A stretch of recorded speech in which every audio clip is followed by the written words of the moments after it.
الحمد للہ رب العالمین والصلاة والسلام علی الانبیاء والمرسلین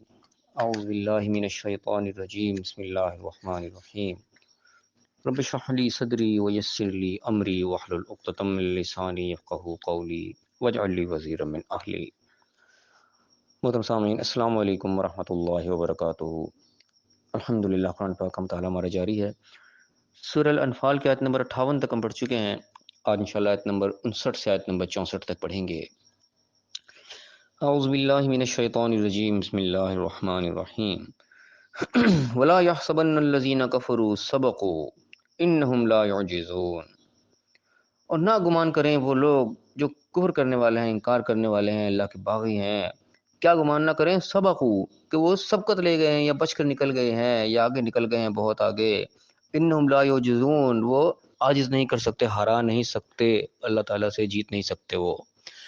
اب یہاں پہ جس طریقے سے ہم پچھلے آیات پڑھتے آ رہے ہیں کہ ایک جنگ کا پس منظر ایک چل رہا ہے، جنگ کے حالات کے واقعات جو ہے وہ بیان ہو رہے ہیں واقعے کے طور پر، ایک سبق کے طور پر۔ تو ظاہر ہے جنگ میں ایک یہ سچویشن بھی ہوتی ہے کہ جب وہ شکست ہوتی ہے کافروں کو تو کچھ لوگ یعنی کہ کچھ مارے جاتے ہیں، کچھ پکڑے جاتے ہیں اور کچھ بھاگ کے نکل بھی جاتے ہیں۔ تینوں قسم کی سچویشن ہوتی ہیں، اپنی جان بچا کر بھاگ لیتے ہیں۔ یہاں تو ایک سچویشن ان کی ہو سکتی ہے کہ جو بھاگ نکلنے لگا ان کے بارے میں بیان کرے گا، جو بھاگ گئے ہیں، بچ کے نکل گئے ہیں، وہ یہ نہ سمجھے کہ وہ بڑے کامیاب ہو گئے، اپنے آپ کو بچا کے لے آئے ہیں، وہ پھر بھی ہرا نہیں سکتے، وہ اپنے مقصد میں کامیاب پھر بھی نہیں ہو سکتے، چاہے وقتی طور پہ بچ کے نکل گئے ہیں۔ وہ لا یعجزون، اللہ کو عاجز نہیں کر سکتے، ہرا نہیں سکتے، تھکا نہیں سکتے۔ ایک تو یہ بھی بات ہو سکتی ہے، اور دوسری بات بھی ہو سکتی ہے کہ جو لوگ کافر بڑے سمجھ رہے ہیں کہ ہم بڑے آگے نکل گئے، ہم بڑے ترقی کر گئے، سبق کو یہ بھی ہے، سبقت لے جانے سے بھی ہوتا ہے کہ وہ بڑے یہ نا کہ اپنے گمان میں رکھا ہم تو بڑی ترقی کر گئے، ہم تو بڑی ٹیکنالوجی میں آگے نکل گئے ہیں بہت، ہم تو کسی سے پکڑ میں نہیں اب آ سکتے۔ وہ یہ گمان میں نہ رہے کہ وہ بہت آگے نکل گئے ہیں۔ وہ حقیقت اللہ بیان کرے کہ لا یعجزون، وہ ہرا نہیں سکتے، چاہے جتنے مرضی آگے نکل جائے، جتنے مرضی ٹیکنالوجی آگے نکل جائیں، اللہ کو شکست نہیں پھر بھی دے سکتے۔ اللہ کی جو مدد کا انداز ہے وہ کچھ علیحدہ ہی ہوتا ہے، اور یہ ہر دور میں اللہ تعالیٰ نے دکھایا ہے، اور آج کے جدید دور میں بھی اللہ تعالیٰ نے اس چیز کو دکھایا ہے۔ چاہے کوئی جتنی بھی ترقی کر جائیں، لیکن اللہ تعالیٰ کی جو مدد جب آتی ہے تو پھر یہ افغانستان اور امریکہ کی مثال دنیا دیکھ چکی ہے کہ امریکہ کی ٹیکنالوجی کہاں پہ، افغانستان ایک قسم کے پتھروں میں رہنے والوں نے کس طریقے سے لڑائی کی، وہ کیسے اللہ تعالیٰ نے کامیابی دی، یہ منظر اللہ تعالیٰ ہر دور میں دکھا دیتا ہے۔ تو اس کا معنی یہ بھی ہو سکتا ہے کہ جو کافر بڑے سبقت لے گئے، آگے نکل گئے ہیں، وہ کسی گھمنڈ میں نہ رہیں، کسی گمان میں نہ رہیں، اور اللہ کو وہ نہیں ہرا سکتے۔ اگر اللہ تعالیٰ مسلمانوں کو یہاں پہ الرٹ کر رہا ہے، ایک تو حوصلہ افزا بات کہ مسلمانوں کے لیے بھی کہ وہ گھبرائیں نہیں کافروں کے آگے نکل جانے سے، جو بچ کے نکل گئے ہیں، اصل مدد اللہ کی ہے، ایک تو اس چیز سے بھی حوصلہ ملتا ہے۔ دوسرے اللہ تعالیٰ کیا کہہ رہا ہے کہ وَأَعِدُّوا لَهُم مَا اسْتَطَعْتُم مِّن قُوَّةٍ وَمِن رِّبَاطِ الْخَيْلِ، اور تم تیاری کرو اپنی۔ اللہ تعالیٰ ہمیں بھی یاد ہے، یہ نہیں کہہ رہے کہ ہاتھ پہ ہاتھ رکھ کے تم سو جاؤ ٹھیک ہے اللہ کی مدد آئے گی تم پڑے رہو مست ہو کے، ایسا نہیں، تیاری کرو پوری کی پوری۔ مسلم مستطاعتم، ان کے لیے تیار ہو جاؤ جتنی بھی تمہارے استطاعت ہے، جتنی اللہ تعالیٰ نے تمہیں طاقت دی ہے، صلاحیت دی ہے، علم دیا ہے، طاقت دی ہے، اس کے ذریعے سے تم پوری پوری اپنی تیاری کرو، من قوت، طاقت کے ساتھ، ومن رباط الخیل، اور گھوڑوں کی تیاری سے، مضبوط گھوڑوں سے اپنے آپ کو تیار کرو۔ کہ گھوڑے بطور یعنی کہ ایک تشبیہ کے طور پہ استعمال ہوا کہ جس دور میں جس طرح آیات نازل ہو رہی تھیں، اس وقت گھوڑا اس وقت کی سب سے بڑی پاور تھی، ایک ٹینک تھا اس دور میں، کیونکہ زمینی لڑائی ہوتی تھی سیدھی سیدھی، تو اس وقت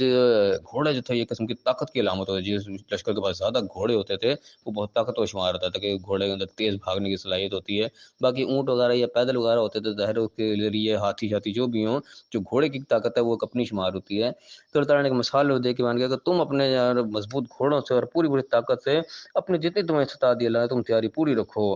کیا اس کے نتیجے اللہ کیا کہہ رہا ہے کہ ترہبون بھی عدو اللہ، کہ تم ان کے ذریعے روب ڈال کے رکھو، ڈرا کے رکھو اللہ کے دشمنوں کو، یعنی کہ جسے کہتے ہیں نا مارے سے ڈرایا بہتر ہوتا ہے، کہ مارنے کی ضرورت نہ پڑے، اگلے کے دل میں اتنا روب بیٹھا رہے کہ وہ اٹھنے کی کچھ کرنے کی ہمت نہ کرے، اتنا تمہارا روب طاری ہونا چاہیے، تمہاری اتنی تیاری ہونی چاہیے۔ عدو اللہ و عدوکم، اللہ کے دشمنوں کے بھی تمہارے دشمنوں کو بھی، ایک تو یہ کہ اللہ کے دشمن اللہ کے دین کو غالب نہیں آنے دینا چاہتے ہیں، ایک وہ تمہارے اپنے جانی دشمن ہے کہ یہ اللہ کے دین کو لگے ہوئے غالب کرنے میں، ان کو مٹاؤ کسی طریقے سے، جو اللہ کے دشمن اور تمہارے دشمن ہیں ان کو تم ڈرا کے رکھو۔ وآخرین من دونہم، ان کے علاوہ بھی ایسے لوگ بھی ہیں کہ لا تعلمونہم، تم ان کو نہیں جانتے، اللہ یعلمہم، اللہ تعالیٰ ان کو جانتا ہے، کہ تمہارے اس کے علاوہ بھی دشمن ہے، تو ظاہری نظر آنے جو اللہ کے دشمن تمہارے دشمن، ایک وہ دوسرے بھی ہوتے ہیں آستین کے سامنے، ان کو ہم سمجھ لیں کہ بیچ میں رہنے والے منافق ہوتے ہیں ایسے کہ وہ اندر اندر جڑے کاٹنے کے چکروں میں ہوتے ہیں، وہ بھی ڈرے ہیں، تم چاہے ان کو اپنے دوست سمجھے بیٹھے رہو، لیکن اللہ تعالیٰ جانتے ہو تمہارا دشمن ہے، یعنی کہ ایسے پوشیدہ دشمن بھی ہوتے ہیں انسان کو پتہ ہی نہیں تو یہ بھی دشمن ہے میرا۔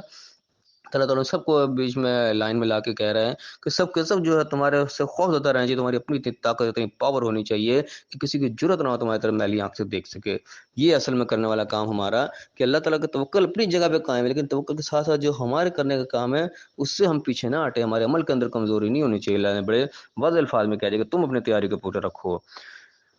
اس میں اللہ کہہ رہا ہے کہ تم سب کو ڈرا کر رکھو، اللہ تعالیٰ میں ایسے بھی جو کہ تم نہیں جانتے، اللہ یعلم، اللہ ان کو جانتا ہے۔ اور آپ فرمایا کہ وما تنفقوا من شیء فی سبیل اللہ، کہ جو بھی تم خوشی خرچ کرو گے اللہ کی راہ میں، یوفی الیکم وانتم لا تظلمون، تمہیں پوری پوری لوٹا دی جائے گی اور تم پہ ذرا برابر بھی ظلم نہیں ہوگا۔ یعنی کہ ظاہر ہے جب انسان تیاری کرتا ہے کسی چیز کے لیے تو اس میں ظاہر ہے کہ مال بھی خرچ کیا جاتا ہے، اس کے اندر طاقت بھی خرچ ہوتی ہے، انویسٹمنٹ کرنی پڑتی ہے، سارا کچھ ہے۔ اللہ تعالیٰ اس کا بھی حوصلہ دے رہا ہے کہ اس میں گھبرانے کی ضرورت نہیں ہے کہ تمہیں کوئی مال خرچ کرنا پڑے گا یا بڑی طاقت لگانی پڑے گی، جو کچھ بھی تم اللہ کی راہ میں خرچ کرو گے تمہیں پورا پورا لوٹا دیا جائے گا، اس میں ذرا برابر بھی تمہارے ساتھ کوئی ظلم نہیں ہوگا کہ اللہ تعالیٰ نے تم پر بوجھ ڈال دیا ہے، تمہیں بڑا خرچہ کرنا پڑے گا، ایک بہت بڑا بجٹ جو ہے اس کے اندر تمہیں انویسٹ کرنا پڑے گا، یہ انویسٹمنٹ جو ہے بالکل بھی رائے گا نہیں جائے گا، ضائع نہیں ہوگی، اللہ تعالیٰ کہہ رہا ہے پورا پورا تمہیں لوٹائے گا۔ اور فی سبیل اللہ کے تو اللہ تعالیٰ نے ویسی بڑی شان بیان کی، جو اللہ کی راہ میں خرچ کیا مال ہے اس کے تو اللہ نے ایک دانے کے 100 یعنی کہ 700 دانوں کی بھی مثال لینا دی ہے، اور اس سے بھی زیادہ بڑھانے کی اللہ تعالیٰ نے جو ہے وہ حوصلہ افزائی کی ہے۔ تو اس میں یعنی کہ اللہ تعالیٰ اسی کا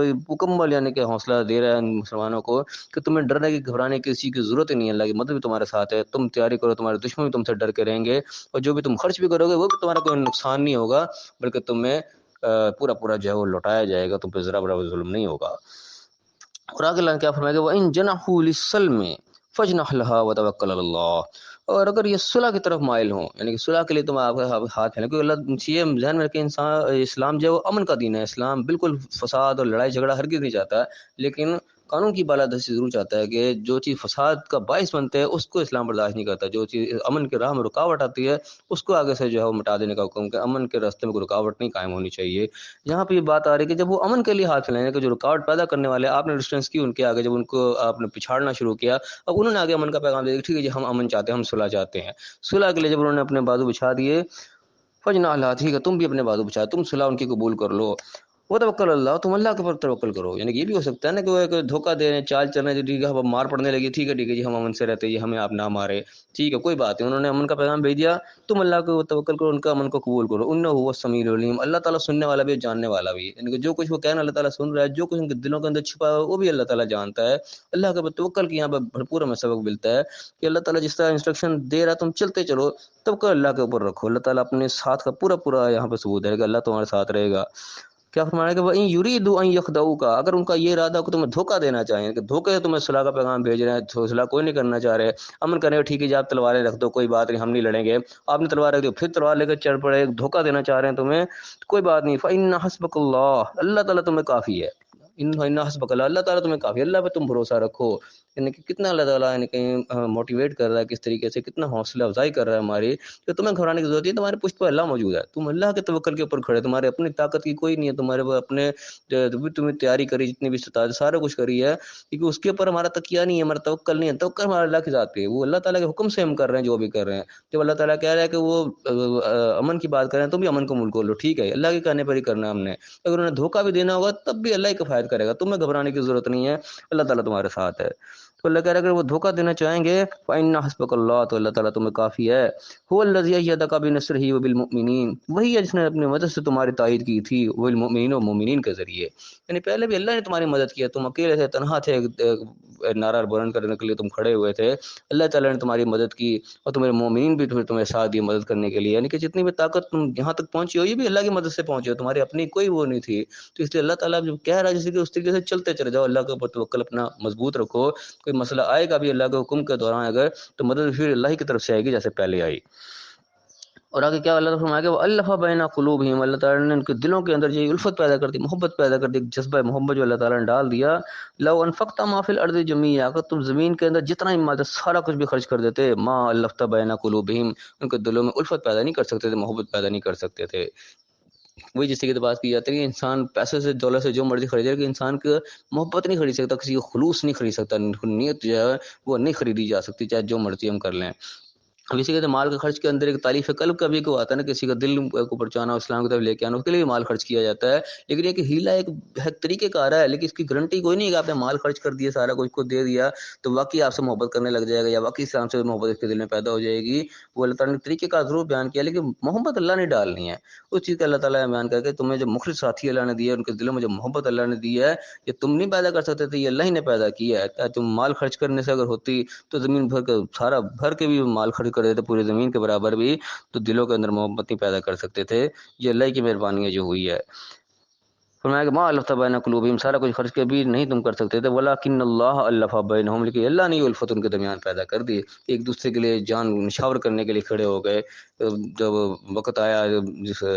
ہجرت کا جو وقت آیا تھا، تو ایسے مہاجر و انصار جو بھائی بھائی بنے ہیں، جو بے مثال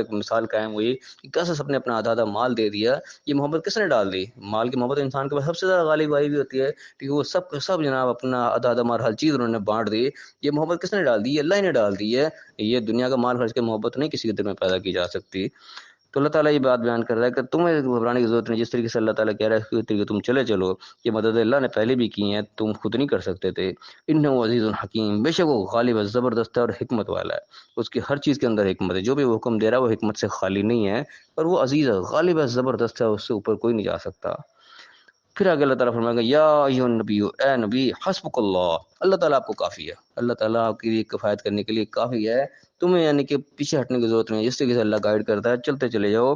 اور خالی نبی کے لیے کہا ومن اتبعک من المؤمنین، جو آپ کی اتباع کریں گے مومنین میں سے، ان کے لیے بھی اللہ تعالیٰ کفایت کرے گا. وعدہ اللہ تعالیٰ نے تھرو آؤٹ سب کے لیے یکساں کر دیا کہ نبی، اللہ تعالیٰ اپنے نبی کو حکم دے رہا ہے کہ تم چلو جیسی کہ میں تمہیں کہہ رہا ہوں. پہلے بھی میری مدد آئی تھی تمہیں، اب بھی اس طرح مدد آئے گی. اللہ تعالیٰ آپ کے لیے کافی ہے. کوئی دھوکہ دینا بھی چاہے گا تو آپ کا کچھ نہیں بگاڑ سکتا جب آپ اللہ کے حکم پر قائم ہے. اور یہ بات اللہ تعالیٰ نے مومنین کے ساتھ بھی کر دی کہ جو آپ کی اتباع کریں گے، آپ کی پیروی کریں گے، اسی راستے پہ چلیں گے، ان مومنین کے ساتھ بھی اللہ کا یہی وعدہ ہے کہ اللہ تعالیٰ ان کو کفایت کرے گا. تو یہ بڑی زبردست بڑی جامع آیات ہیں. یہاں پہ ہمارا رکوع ختم ہوتا ہے. یہ یعنی کہ ایمان کو تازہ کر دینے والی اور اللہ کے اوپر توکل کے ایک بلندیوں پر لے جانے والی آیات ہیں کہ اللہ پر بھروسہ انسان کا اتنا کامل ہونا چاہیے کہ کچھ بھی ہو جائے، اللہ تعالیٰ جب میرے ساتھ ہے کوئی میرا کچھ نہیں بگاڑ سکتا. کوئی مجھے جس طرح مرضی دھوکہ دینا چاہے، جس طرح مرضی نقصان پہنچانا چاہے، اگر ہم اللہ کی بتائی ہوئی انسٹرکشن کے اوپر، اللہ کی بتائی ہوئی ہدایات کے اوپر چل رہے ہیں، پوری اس طریقے سے اپنی تیاری کر رہے ہیں، پوری اپنی ایفرٹ ووٹ کر رہے ہیں، جتنی اللہ تعالیٰ نے صلاحیتیں دی ہیں ان کو سب کو بروئے کار لا رہے ہیں اور اللہ کے حکم مطابق چلتے جا رہے ہیں، تو کوئی ہمارا جو ہے کوئی نقصان نہیں کر سکتا. کیونکہ نفع نقصان کا اصل مالک اللہ تعالیٰ کی ہی ہے، اسی کی ذات ہے. تو ہمارا اس پہ توکل مضبوط ہونا چاہیے. اللہ تعالیٰ ہمارے توکل کو بھی مضبوط کرے، ہمارے عمل کو بھی مضبوط کرے. جو اللہ تعالیٰ نے ہدایت دی اس کے مطابق اللہ تعالیٰ ہمیں زندگی گزارنے کی توفیق عطا فرمائے اور دنیا اور آخرت دونوں جگہ کامیاب فرمائے. آمین. وآخر دعوانا الحمد للہ رب العالمین.